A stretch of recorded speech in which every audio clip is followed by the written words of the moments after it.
आज हम बात करेंगे राजस्थान में बेरोजगारी की समस्या पर।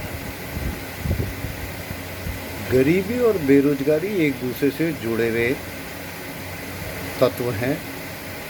रोजगार इसलिए नहीं मिलता क्योंकि गरीब है इसलिए रोजगार नहीं मिलता।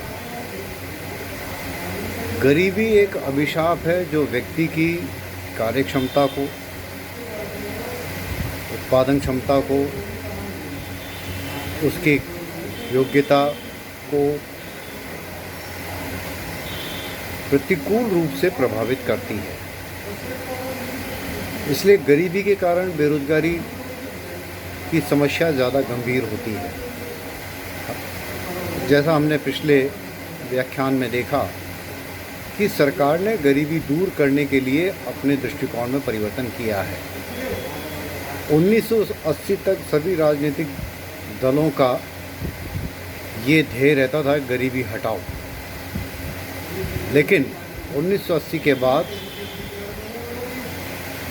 इस दृष्टिकोण में परिवर्तन किया गया कि गरीबी हटाने के लिए बजाय उनको अनुदान देने के लिए या उनको मुफ्त में सुविधाएं देने के, उनको रोज़गार प्राप्त करने लायक बनाया जाए। इसके लिए उनको प्रशिक्षण दिया जाए, उनके कौशल विकास के लिए कार्यक्रम किए जाएं, जिससे वो स्वयं का या किसी अन्य रूप से रोज़गार प्राप्त कर सकें।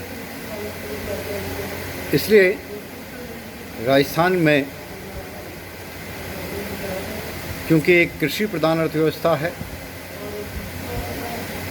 इसलिए गरीबी और बेरोजगारी का बोलबाला पाया जाता है।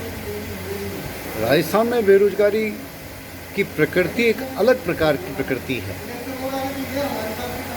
क्योंकि कृषि प्रधान अर्थव्यवस्था है। जनसंख्या एक बड़ा भाग कृषि में ही संलग्न है। भू आकार छोटे हैं, इसलिए ऊपरी तौर पर परिवार के सभी सदस्य रोजगार प्राप्त दिखते हैं, लेकिन वास्तव में उन लोगों का कृषि में योगदान ऋणात्मक होता है। इसलिए इस प्रकार की बेरोजगारी को कहते हैं छुपी हुई बेरोजगारी या विच्छिन्न बेरोजगारी, अंग्रेजी में कहते हैं डिस्गाइज्ड अनएम्प्लॉयमेंट। 1983 के 32वें नेशनल सैंपल सर्वे के दौर में और 1987-88 के नेशनल सैंपल सर्वे के 43वीं दौर में बेरोजगारी के आंकड़ों को इकट्ठा करने का प्रयास किया गया और एक अनुमान लगाने का प्रयास किया गया कि आखिरकार कितने प्रतिशत जनसंख्या बेरोजगार है। इन दोनों सैंपल सर्वे के अंदर 3 प्रकार के दृष्टिकोण को अपनाया गया। एक, बेरोजगारी की सामान्य अवधारणा। साल में 365 दिन हैं। 365 दिन में से कितने लोगों को वर्ष भर रोजगार मिलता है, उसका आकलन किया गया।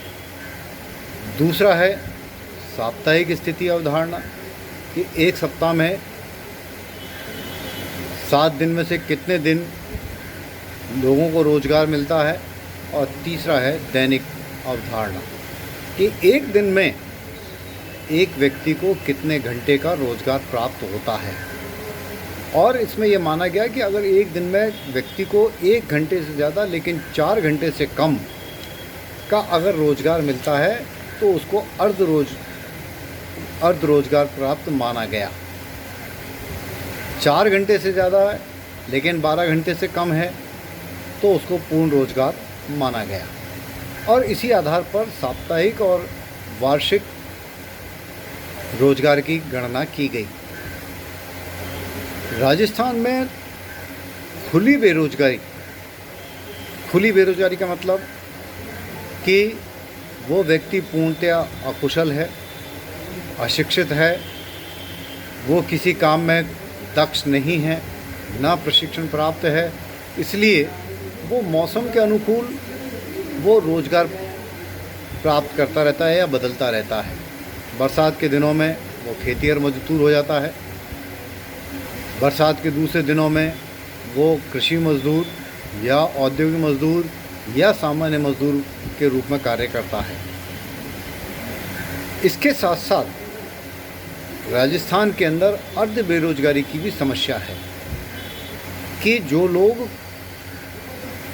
प्रशिक्षण प्राप्त कर चुके हैं, प्रशिक्षित हो चुके हैं, साक्षर हैं, शिक्षित हैं, उनको उनकी योग्यता के अनुसार, क्योंकि राज्य कृषि रूप से, औद्योगिक रूप से पिछड़ा हुआ है, तो उनको उनकी योग्यता के अनुसार पूर्ण रोज़गार प्राप्त नहीं हो पाता है, या जिस योग्यता के अनुसार या जिस कार्य को वो करने के लिए योग्य हैं उस कार्य के लिए बदले उनको पूर्ण भुगतान नहीं मिलता है। इसलिए राजस्थान की बेरोजगारी के विभिन्न स्वरूप,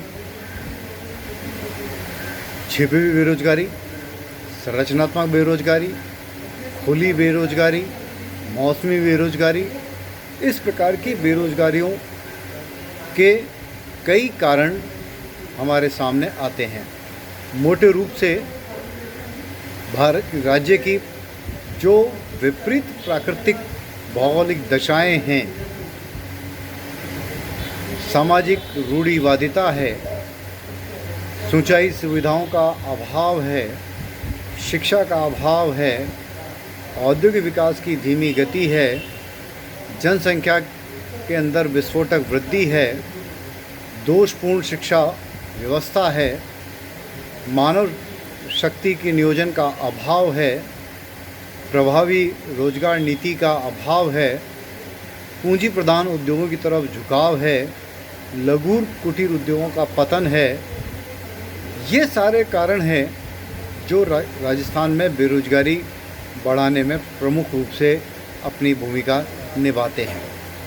लेकिन विभिन्न पंचवर्षीय योजनाओं के दौरान बेरोजगारी दूर करने के लिए विभिन्न प्रकार से प्रयास किए जा रहे हैं और कृषि विकास, किसान विकास, औद्योगिक विकास, सेवा क्षेत्रों के विकास, शिक्षा, प्रशिक्षण, शोध, इन कार्यों को प्रोत्साहन देने से बेरोजगारी के स्तर में कमी आई है। लेकिन दोषपूर्ण शिक्षा नीति व्यवस्था होने के कारण बदलते हुए परिवेश में जो कृषि और उद्योगों के अंदर जो मज़दूरों के लिए जो वांछित योग्यता है उसमें जो परिवर्तन हो रहा है, उसके अनुकूल वो परिवर्तन वर्तमान शिक्षा प्रणाली नहीं कर पा रही है।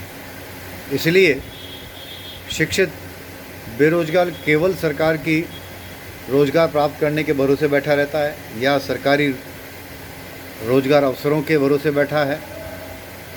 पढ़ लिखने के कारण वो अपनी पारंपरिक रोज़गार, पारंपरिक उद्योगों से दूर होता जा रहा है। किसान का बेटा किसान नहीं बनना चाहता, जूते गांठने वाला का बच्चा जूता गांठना पसंद नहीं करता है, बढ़ई का बच्चा बढ़ई का कार्य करना पसंद नहीं करता। तो इस प्रकार की जो जटिलताएं पैदा हो रही हैं, इसका सबसे बड़ा नुकसान ये हो रहा है कि राजस्थान अपनी जो संस्कृति और जो हस्तशिल्प जो उसका विशेषता है वो खोता जा रहा है और वर्तमान में कई हस्तशिल्प और संस्कृति विलुप्त होती जा रही है। इसके लिए राज्य सरकार ने 1990 के दशक में एक प्रोफेसर वी.एस. व्यास की अध्यक्षता में एक रोज़गार सलाहकार समिति का गठन किया और उसको ये दायित्व दिया गया कि रोज़गार कैसे बढ़ें, बेरोज़गारी का प्रतिशत कैसे कम हो, इसके लिए किस प्रकार की साख सुविधाएं, ऋण सुविधाएं उपलब्ध कराई जाएं, किस प्रकार से इस बेरोज़गार युवाओं को रोज़गार की मुख्य धारा में लाया जाए। इस प्रकार के उद्देश्य से व्यास समिति की स्थापना की गई, जिसने